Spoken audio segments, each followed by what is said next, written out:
and let us all do we can to build a better future. All right, there's been a lot of things flying around RFK Jr., and this is going to be a two-prong takedown, not takedown, but more of shining a light on RFK. What is your overall plan here, man? Because when I see statements like this, it has me call into question how sincere he truly is about free speech. Shout out to Brianna Joy Gray. RFK Jr. coming out and favoring sanctioning college students for their pro-Palestinian speech and using threats to their post-grad employment opportunities as cudgel to silence them. What is RFK Jr. talking about? Bravo to Bill Ackman. It's time to hold college administrators responsible for the epidemic of campus anti-Semitism by insisting on zero-tolerance policies. RFK Jr., when you went before Congress, I was impressed on how sincere and courageous you were standing up for free speech and how the internet and these big techs like to silence people. However, you lose me when you start saying that people need to be silenced and suppressed and that protesters need to be held accountable. Look, I am a free speech absolutist, and there are people who disagree with me. Guess what? Here, case in point. I like to have conversations with Larry Sharpe. He's a libertarian. I'm left-leaning. I'm progressive. We don't agree on a lot of things, but I'll be damned if I see him get silenced or censored. And this goes for anyone. I don't care where you stand. This goes to my audience. I believe in free speech. You know what pushes me back? Yes, I do get the pushback from people. Oh, if you're such a free speech absolutist, what do you think about hate speech or people who are insane? Like, yes, there are people like that out there. I get it. The world is crazy. 7 billion people. Not everyone's going to be normal or right in the head. However, I like to think, idealistically, that the world is filled with good people and that hate speech can be overcome by passion, good speech. That those who are crazy will be pushed away by those who bring in intelligence and facts. That's my idealism speaking out here. But everyone has a right to speak. And I like to talk to people of different perspectives and points of view. A civil conversation, okay? We're not going to agree on everything. But when you say that college campuses are struck with anti-Semitism, I just want to let you know the Palestinian people are also Semites as well, right? Semitic as well. There's no argument about that. And not to mention, these strikes in Gaza are downright devastating. But yet, let's talk about what Bill Ackman wants to do, right? So this was Bill Ackman's letter to the president of Harvard University, sent on November 4th. Dear President Gay, I am writing this letter to you regretfully. Never did I think I would have to write a letter to the president of my alma mater about the impact of her actions and inactions of the health and safety of its student body in order to help catalyze necessary change. For the past 4 weeks since the horrors of October 7th, I've been in dialogue with members of the corporate board, other alumni, as well as students and faculty comparing our concerns about the growing number of anti-Semitic incidents on the campus as we wait for you and the university to act. 4 weeks after the barbaric terrorist acts of October 7th, I have lost confidence that you and the university will do what is required. And he goes into detail, long letter about, these protesters need to be held accountable. Okay, great. A long dissertation. Who remembers when Twitter used to only be just 120 characters? But yeah, he goes into full detail with this. However, the protesters are against the government of Israel, Zionism and Judaism. Two different things. Bill Ackman, RFK Jr., two different things altogether. Now, I think I would like to hear RFK Jr.'s perspective, maybe if he was in a conversation with somebody like Max Blumenthal, because he has yet to really have a sit-down conversation, debate with Max Blumenthal. You remember when RFK Jr. was last on the Jimmy Dore show? Yeah, Jimmy told RFK Jr., hey, you should speak and talk to Max Blumenthal, to which Max Blumenthal agreed to. And I thought, wow, that was a couple of months ago. Wouldn't that be a sight to see? RFK Jr., Max Blumenthal, a debate, a conversation? I mean, RFK Jr. would be sincere in doing this, correct? The answer is no. RFK Jr. pulled a Peter Hotez. How disappointing that RFK Jr. would do what Hotez did when Joe Rogan invited Hotez to debate RFK Jr. I want to pull this up here again. Look. The backsliding, refusal to debate, or even engage, a drift into neocon hysteria. It's all becoming clear. What is becoming clear? And that is this. Investor Bill Ackman. Wait a minute. That's the guy who wrote that long letter.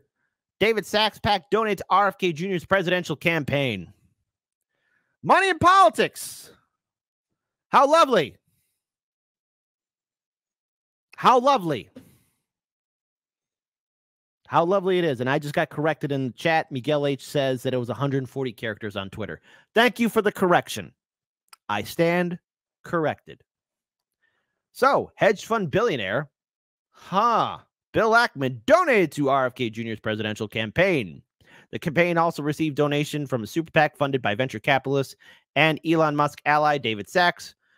Oh no, President Joe Biden's poll numbers and fundraising haul dwarf Kennedy's in the Democratic primary race. Now, again, this was all in July, just so you all know, but Bill Ackman, David Sachs, all this good stuff right here. All this good stuff here. Money. It's all about the dollars. Now, since RFK Jr. is no longer in the Democratic primary, he's going to do the old-fashioned grassroots movement to get him on the ballot of all 50 states. Now, I want to separate RFK Jr. here from the independent abolition of all political parties. I believe in the rise of third parties, but also I'll take it a step further. The true abolishment of all political parties. And the only way that can be done is through citizen ballot initiatives at the state level calling for the abolishment of all political parties. So we can truly have independent, non-affiliate candidates, because a political party, be it Green, Libertarian, Republican, Socialist, Democrat, etc., are all going to have their own interests. And the party's interests always supersede the people at the end of the day. This is truth. However, RFK Jr., you're taking a lot of money from a lot of billionaires and hedge fund managers, which I get it. We have the system is what it is. But you're talking about doing a grassroots movement here. Let's play it. Hey, everybody. Robert F. Kennedy Jr. here. I'm reaching out to you about an important matter called ballot access. Because I'm running as an... Now, he's going to be talking about ballot access, but I got to bring up Illinois. I know I'm hearing the sighs in the background, but hear me out. My state is pretty tough and draconian towards third parties.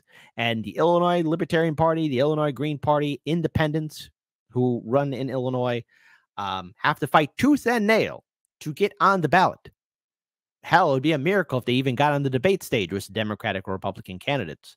It's a tough fight. It's an arduous road to go down. And it always ends up going to the Supreme Court here in Illinois, or if not any kind of court here in regards for the third parties to get ballot access. I mean, hats off to the Illinois Libertarian Party in the 2022 midterm election cycle. They did it. They managed to get most of their candidates on the ballot who are running for all the key positions from governor all the way on down. That's not an easy thing to do. I was impressed. And no, I'm not a libertarian. I will respect when the work is done, especially in my state and all the coverage that we have done for third parties. It is a difficult task to do. RFK Jr., and yes, even to a lesser extent, Dr. Cornel West, you got a tough road to go down. Independent candidate, we have to tackle the massive challenge of getting on the ballot in all 50 states. That means collecting millions of signatures, which is going to end up costing us about $15 million. That's a cost that the two-party candidates don't have to bear, because they're automatically on the ballot. I'm actually thrilled to meet this challenge because it allows us to showcase our people power in action. Last quarter, thanks to your extraordinary support, we outraised both Presidents Trump and Biden in individual campaign contributions. And if you've been reading the newspapers, you know that my favorability ratings are much higher than either of these candidates. I already have enough national support to qualify to be on the stage for the presidential debates, which means voters will finally have another choice outside of the corporate-controlled uniparty. Americans want more options, and with your help, we can make that happen. Your donations right now are going to go directly to our ballot access mission. So good luck. Good luck, especially with some of his recent statements in regard to this horrific conflict that's happened between Israel and Palestine, right? But, you know, when I see statements like this, Jake Shields, you were on the ballot in Israel. Cat Turd says, don't fall for it. RFK Jr. is a hardcore leftist. Well, Cat Turd.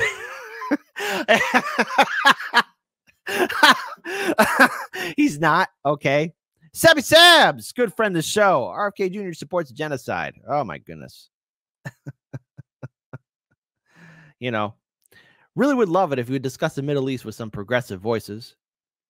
You know, and hey, good friend of the show, Roger Meadows. I'm going to give him the final word. Grassroots, isn't David Sachs a big donor of yours? Plus other big tech money. Grassroots depends solely, or at least 75%, on small dollar donations. Shout out to Roger Meadows. If you're not following on Twitter, please do so.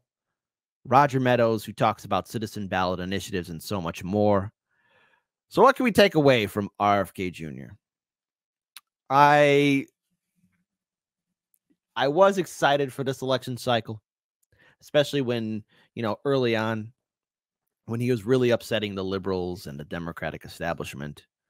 But then comes this horrific war. And of course, his pandering as again, shout out to Indie News Network and Roger Meadows, who worked in collaboration to cover the protesters who were at that pro-Israel event earlier in the summer of 2023.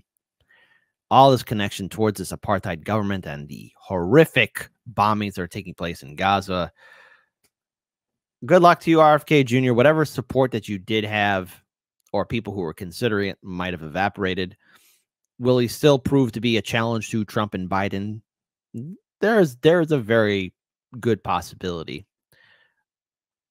But he has lost support. And we will see if he can be successful in getting on the ballot. But I can't in good conscience support somebody of his candidacy, especially he's going to be indifferent to the clear mass destruction that's happening in Gaza.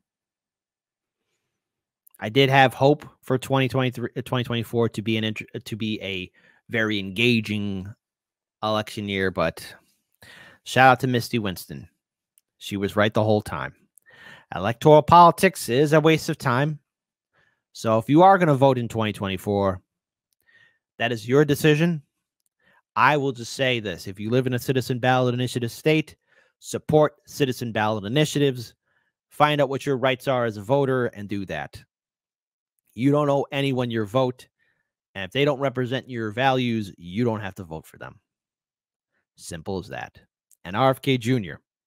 calling for the sanctioning and censorship of these protesters on these college campuses is a direct hypocrisy to what you were saying in front of Congress. Free speech, if you stand for it, then you stand for it. It's how it is. People have the right to speak, even you, RFK Jr., as do people who may not politically agree with you. It's either you stand for it or you don't. Now, we here at Heartlands Media have been censored not once, but 8 times. A lot of our colleagues in independent media have wrongly been censored or shadow banned. And I don't care where you stand politically. Free speech for all. It's what the law of the land should be. It's the First Amendment. It is our right. No one should be censored or lose their livelihoods or have their entire life ruined because what? They didn't agree with you? They were protesting? Did they hurt your feelings that bad? Are you that much of a snowflake? I think the answer is yes, unfortunately, for RFK Jr. If you're in full solidarity of people having their livelihoods ruined because they did a protest, that ain't right.